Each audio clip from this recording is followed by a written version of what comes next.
Hello, replying to Afrin Ritu's comment. লেট্রোলও 3 মাস খেলাম, তাও conceive হচ্ছে না।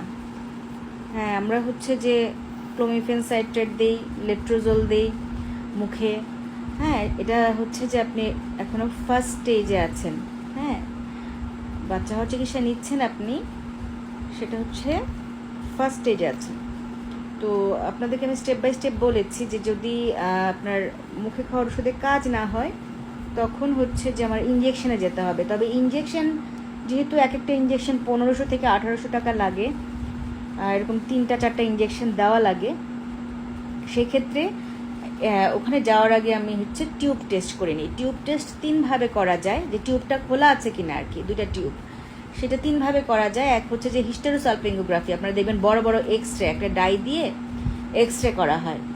এখন এটাতে আমি দেখলাম যে রোগীরা অনেক ব্যথা পায়, কেন যেন অনেক ব্যথার ওষুধ কিন্তু দিয়ে নেওয়া হয়, তারপরেও সবারই খুব একটা খারাপ অভিজ্ঞতা যে ওই সময়টায় ব্যথা লেগেছে অনেক। তো এই জন্য এটার একটা অল্টারনেটিভ আছে, স্যালাইন ইনফিউশন সোনোগ্রাফি, যেটা হচ্ছে আল্ট্রাসোনো গাইডেডে করা হয়। ওটা যেমন ডাই মানে একটা রং দিয়ে এক্সরে করা হয়, কিন্তু রংটা দেওয়ার সময় অনেক ব্যথা লাগে।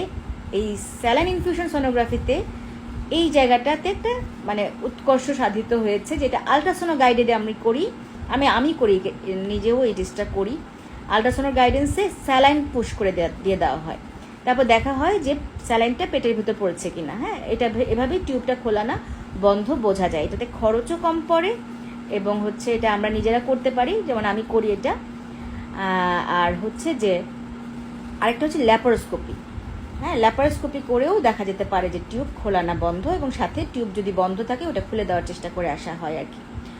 তো এটা করে তারপর আপনাকে হচ্ছে গোনাডোট্রফিন ইঞ্জেকশন দিয়ে দেখতে হবে। গোনাডোট্রফিনে 3 মাসে যদি কাজ হলো ভালো, না হলে আমরা আইইউআই করি। আইইউআইতেও যদি কাজ না হয় সেই ক্ষেত্রে আইভিএফ হচ্ছে লাস্ট অপশন। তো আপনি চলে আসেন, দেখা যাক যে আপনাকে স্টেপ বাই স্টেপ কোন স্টেপে গিয়ে আপনার ক্লিক করে। হাল ছেড়ে দেওয়া যাবে না, একটু সময় সাপেক্ষ। হ্যাঁ, সিস্টেমেটিক্যালি করলে ফেল হওয়ার কোনো কারণ নেই। হ্যাঁ, একবার করলে চান্স কম থাকে, 2বার করলে আরেকটু বাড়ে, 3বার করলে আরেকটু বাড়ে। কিন্তু সবাই যেটা করে, যেহেতু দীর্ঘমেয়াদী 1 মাস 2 মাস 3 মাস বা 6 মাস লেগে যায়, সবাই ছেড়ে দেয়। এই জন্য সেটা না করে একটু ধৈর্য ধরে স্টেপ বাই স্টেপ আমরা যদি যেতে থাকি, আমি আইভিএফে আগে যেতে বলবো না, সেটা অনেক টাকার ব্যাপার, 3 লাখ 4 লাখ টাকা লেগে যায়।